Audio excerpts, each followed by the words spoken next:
All right, we are back on the A to Z Sports Big Orange podcast. I'm Charlie Burris, and that is not Zach Reagan across from me like usual.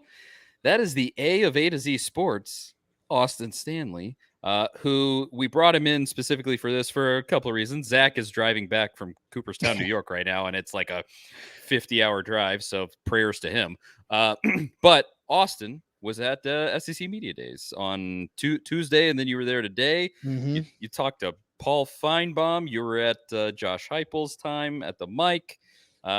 You've seen it all, and we're going to talk to you about it. What's up, man? How's it going? Yeah, Zach Reagan texted us that I was making his job easier today because I was just like gathering video and feeding it to him. He's like, he's a passenger on this however many hour drive from New York to his hometown, and he just trying to tee it up for him so he can knock it out of the park, which he's doing pretty well because it seems like people are very interested in what Paul Feinbaum said about Josh Heupel. People are very interested in what Joe Milton's going to have to say, what Josh Heupel said about several different topics. So yeah, I think overall SEC Media Days 2023 in Nashville is pretty good for us so far. Yeah, without a doubt. I mean, Zach's a content machine. Yeah. And so go to A2Zsports.com and read everything that he wrote, and you can watch the video that Austin posted there. Go to the A2Z Sports Nashville YouTube channel that if you're watching this, you're on right now. And watch everything we posted. But I'll ask you this right up front, just with Heupel, your impressions of what happened. I was kind of like, it's really neither here nor there. There wasn't a ton that happened that was shocking or anything, but what were your high points?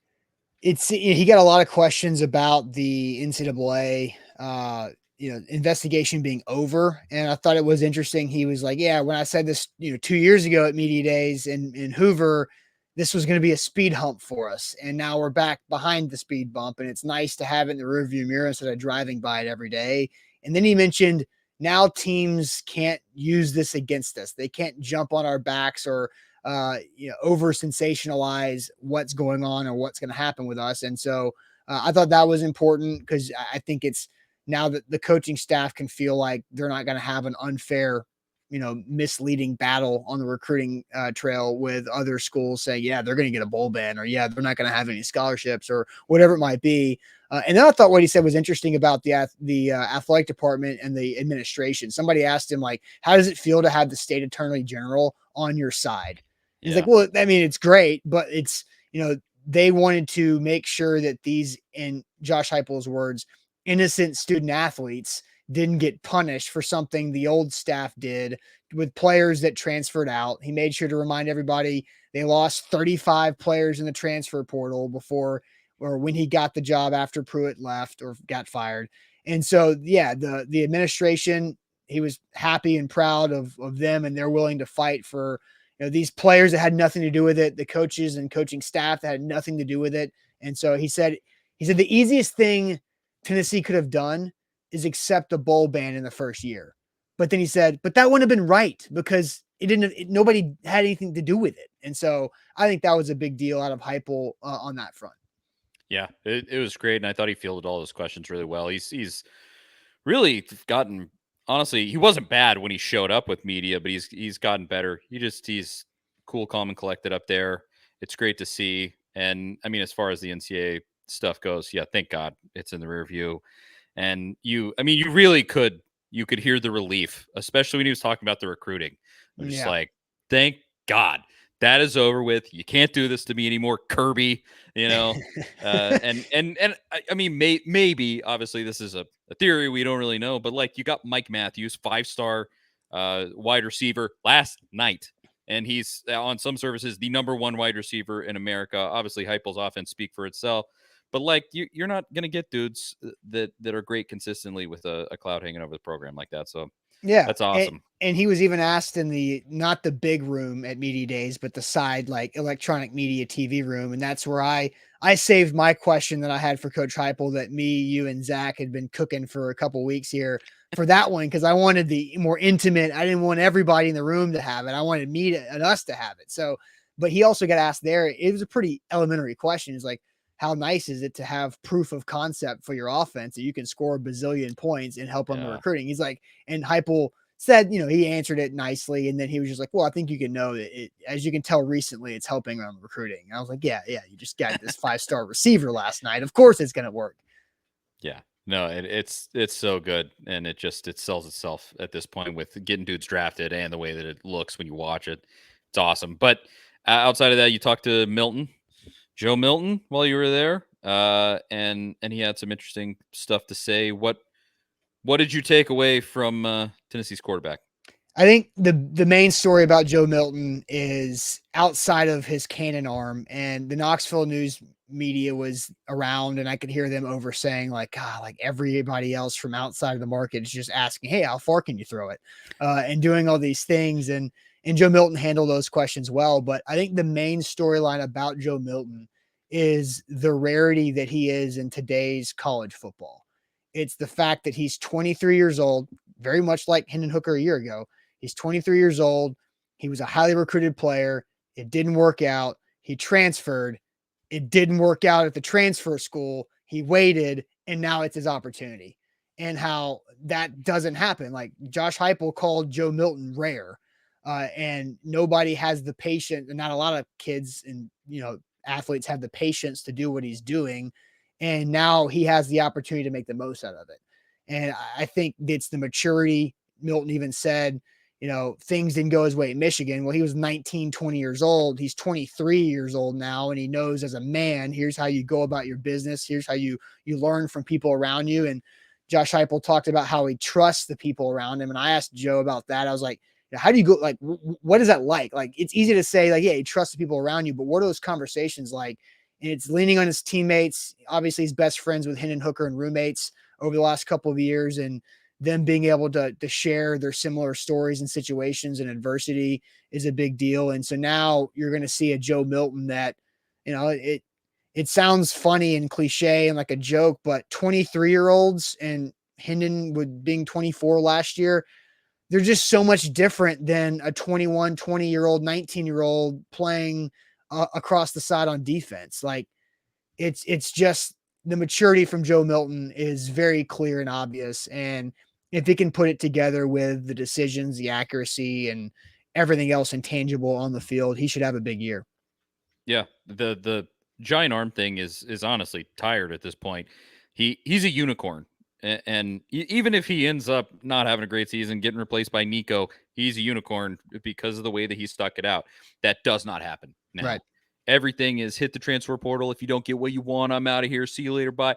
And he has just, for whatever reason, has just stuck it out and finally bided his time. And he's getting the spotlight. I think it's amazing. And I hope, man, I hope that he has just a magical season. Kid deserves it because he just seems like an awesome kid. When you hear him and hear him speak and just see him, being a team leader, in practice videos and stuff, he's just great. And so I hope the best for him. I loved today just one of the quotes that was in go to the A to Z Sports Nashville YouTube channel. We posted a video of that time where you were talking to Joe with all the rest of the media, and he said, I'm competent but not confident but not complacent. Yeah. And I was like, that's the media team probably told you to say that, but I love that. That's a great line because I think it is true. I think he's super hungry. Like you can just tell he really wants this and he just has to hone it in. And like the giant arm thing, it's a nice novelty that creates viral clips for us to post on a website. But ultimately, I mean, he's got to hone it in and really be a good quarterback. And I think he can do it. I'm hopeful. But time will tell. But what else from your time there did you see today that stuck out from Tennessee's guys? Yeah, well, Milton was talking about the receivers quite a bit because he was asked about that because you lose Cedric Tillman, you lose Jalen Hyatt, who wins the Blitnikoff, and Brew McCoy's there, Ramel Keaton's there, who we know more of, and then Squirrel White, who got a lot of opportunities late in blowouts when Joe Milton was just heaving him the football. And Milton was asked several questions, and he was asked specifically about Squirrel White, and he says, I think he's faster. And I was like, you got to be kidding me. I was like, of course he's got to get faster so he doesn't get overthrown by Joe Milton. That's why Squirrel White had to go and increase that speed. And so I think with that connection should be big because they were building on it last year because Squirrel White was not in that top 3 or 4 rotation at wideout. And so they got a lot of reps together. And then he talked about Ramel Keaton and how they went to New York together this offseason in the summer. And I think that's when they went up to Barstool and Joe Milton almost took out the fingers of some of those guys in that office. But he said, he goes, that's the most I've ever heard Ramel Keaton talk before was when they went to New York and then they came back and it stayed that newly confident Ramel Keaton.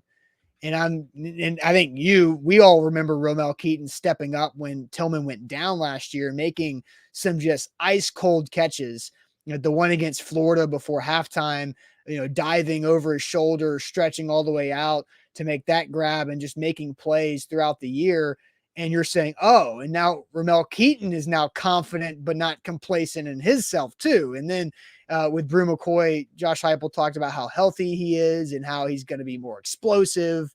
And so I think I'm excited to see, the 3 wideouts with Milton and what they were able to put together with some of the other younger talent they have too. And then, Charlie, I mean, I think Squirrel White being faster than he was last year is a big deal, I think. Yeah, that's true. That's wild. Yeah, it's gonna be pretty fascinating to see what happens this season and how that transition really goes. Because yeah, I mean, Heupel caught lightning in a bottle last year, and can if he can do it again, it would just be unbelievable. But you also at media days, you spoke with a guy that a lot of people love to hate, the great Tennessee alumni. I think a lot of people don't realize this. Paul Feinbaum Yeah. went to the University of Tennessee, is a Tennessee alumni, and he had some pretty strong words about Heupel to say. But first, we got to talk a little bit. See, that is a good ad transition there. Yeah. I'm a You company are, man. I'm You're a company pro. man, if nothing else. That's right. That's right. I like it. But A to Z Sports, we're working with the awesome Rattle and Snap Tennessee whiskey. I mean, if you've listened to the show, you know I hawk them every week. It's an amazing whiskey. Get your hands on a bottle all across the state of Tennessee. But we have a special thing this week with them, a contest where you could win a trip to go to a concert at Log Still Distillery. You've been working closer on this than I have, Austin, if you want to explain it out here.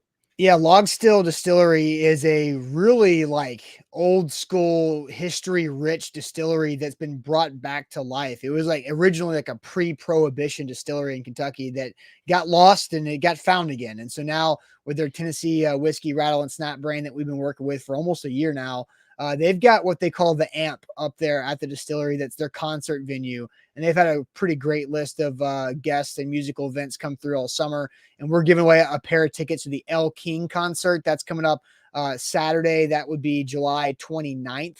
That's coming up in a week or so. They're up in Kentucky at Log Stills, the Amp. And so you're not just going to get concert tickets because that's cool, but you're going to get a lot of other things as well. You're going to get a train ride that they have up there to take you to the venue and back. You're going to get a night stay in a bread and breakfast. That's pretty sweet too. Like a local intimate situation there up in Kentucky around Log Still Distillery. You also get dinner on them. They have what they call, the supper club up there with some of their select concerts. So you get a free dinner, train rides. You get the concert tickets as well, the night of stay. And then you just get to be around the Log Still Distillery and see where Rattle and Snap Tennessee whiskey is made. And so we're giving that away on our Instagram page at A to Z Sports on Instagram. We've also shared those links out there on Twitter and on Facebook. You can also win on Facebook too. So we got a pair of those tickets going away. So you got to hustle to do it. Like you always say, don't run or don't walk, run to Instagram, run to Facebook so you can get these, get an opportunity to win. Exactly. So go there, enter for a chance to win there. I'm intrigued by this train ride. That's interesting. Yeah. That's all I know about it. It's that you park somewhere, in Kentucky after you get in there, and it's you get on a train ride, your car stays there, and you just go hang out. So you don't have to watch your liquor or anything. That you get to go on train to the concert, do all you want to do. You're at a distillery, right? So you can indulge all you want because the train's going to take you back. That is awesome. So go Instagram, Facebook, go enter. All the directions are there on the post. So you'll find them. But there's that. Shout out to Rattle and Snap Whiskey. They're great. Been with us for a while now. So otherwise, you talked to Paul Feinbaum here, and he had some pretty interesting things to say about Josh Heupel.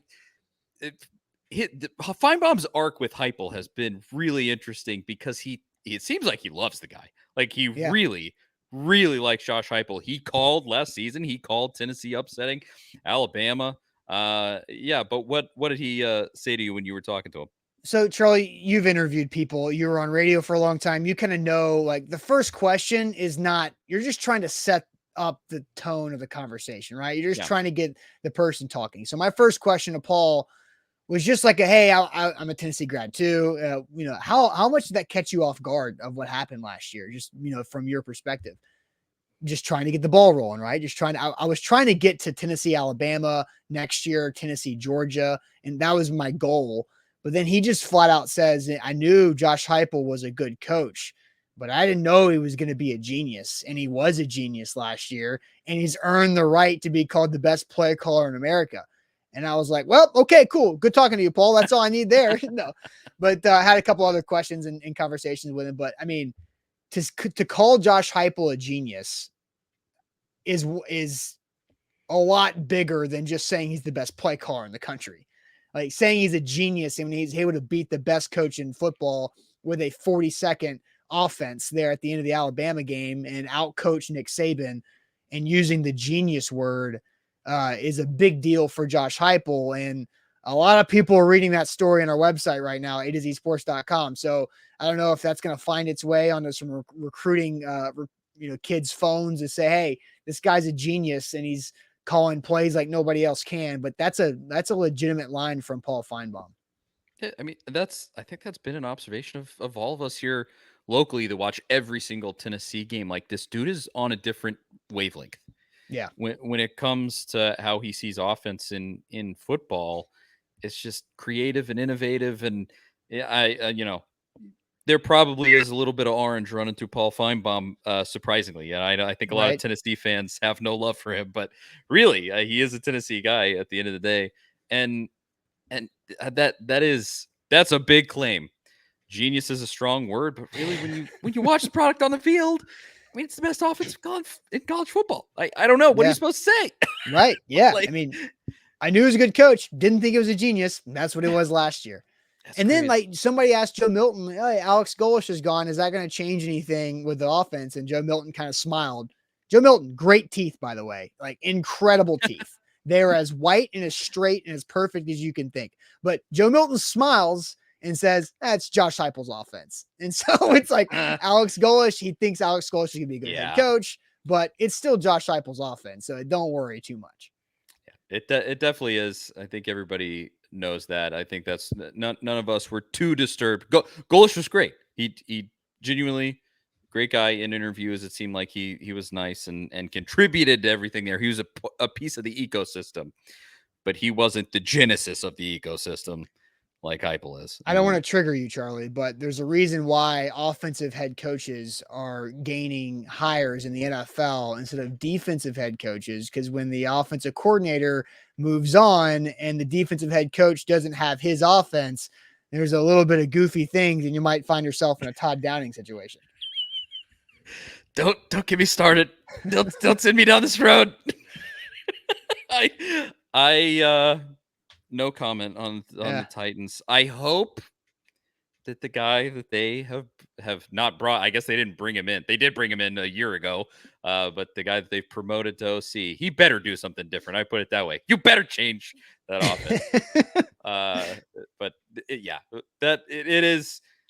Yeah, no doubt. The game, especially in college football, I mean, it is just offense. Everybody has seen now that this works with Josh Heupel. I mean, you heard during this offseason, Clemson, Tennessee beat them up in the Orange Bowl, and then all of a sudden, kids from Clemson are coming out being like, our offense is going to be really fast next year.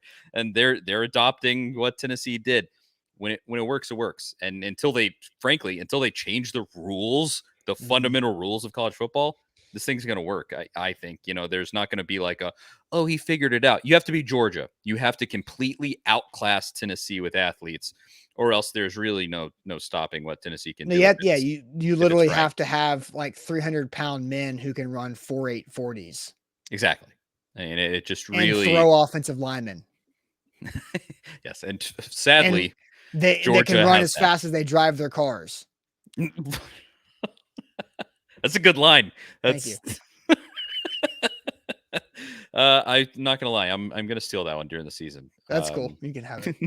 I'll give you credit. Okay. Uh, anything else? I think that's pretty much as far as questions for me. But anything else that you want the folks to know about what happened at Media Days? Yeah, media days. Look, it was a different experience because you've been. How many media days have you been to? Several, right?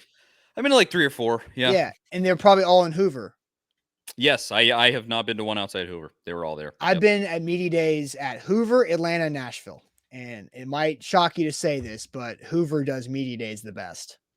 Wow, that is bold. Now they've Because had more opportunities at it, but there's just it's just set up better. Like it at the Hyatt Regency in Hoover, it's all on 2 floors really. It's like yep. Radio Row, right? And you go up the one escalator and boom, there's the big conference rooms. That's it. Well, here, Nashville was better than Atlanta. Atlanta was at the College Football Hall of Fame. It was way too spread out. It was in multiple buildings. You would have to go walk outside to get to some sections of it. And so that was not great. I went the first year in Atlanta. I did not go the second time in Atlanta. So I don't know if they changed from that. Nashville was solid. It was good, but I think I'm kind of biased because I just have to drive 15 minutes down the road and then get on a shuttle and then go from like the parking garage to the hotel because they blew up the bridge on Broadway the week before media days. And so you can't just drive there. You have to go a weird way around it. But I almost would rather have media days be not in my hometown so I can just go and be in it and not just be able to like leave and be home in 15 minutes. Yeah, my contention really, I don't know. I'd have to go to the one in Nashville to really get a full feel. But my contention was always that I had to go to the state of Alabama. I mean, Yeah. I mean, that's not Birmingham, great. But the best, Birmingham is, because the best part of media days was post 7 p.m. yeah, That's where like you got to go to the hotel bar, you got to go to the other bars, you got to, mingle with other SEC media members and talk to the network people and all the national, regional, local, and you got to create connections, you got to learn more, you have some drinks with some people, and that's my favorite part of media days. And when you just go home at, I left at 2:00 today. Like, well, it was Thursday, so it was over, right? But like Tuesday, like I leave at 5 and I can already feel people are coming down from their hotel rooms and ready to hit Broadway. And I'm like, absolutely not. I'm not doing that. Broadway, no. But in, that's where I wish I like media days being a traveling trip for me. Although Dallas seems like a little far next year.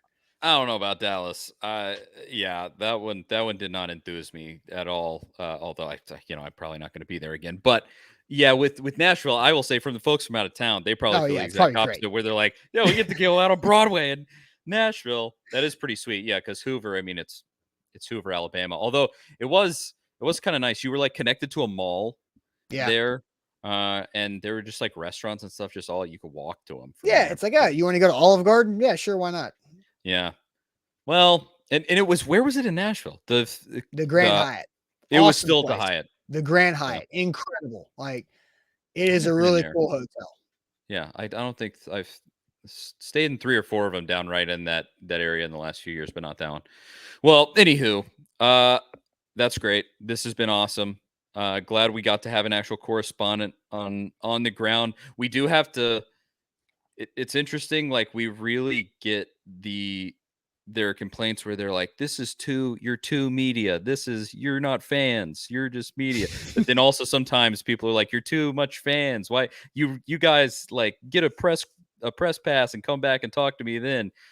So here's a little bit of legitimacy for those people that want more, Yeah, media type stuff here. Although, Austin, I mean, you are a Tennessee grad and I am. you're a Tennessee fan. Don't lie to Absolutely. the folks at home. No, absolutely. I don't cover the Vols. I mean, aside like Yeah. today and Tuesday, that's all the only time I cover them. So yeah, sure. It's and now that I'm free from the media corps and get to just be a fan, that it totally changed the way that I can talk about things. It's the Just being your absolute best best. self. Exactly. And you guys essentially, outside of, gratuitous curse words, you let me say whatever I want. So, Yeah, there's only a few things that Facebook will not be okay with. yeah, that's even YouTube. YouTube now, Yeah, you can't sure. really curse, You but just hit the not for kids button ugh, and then you can say more. well, maybe we got to start doing that. And no. All right, Charlie Burris, Austin Stanley, thanks so much to everybody for listening. As always, we couldn't do the show without you. Me and Zach will be back on Monday, and we'll talk to y'all then.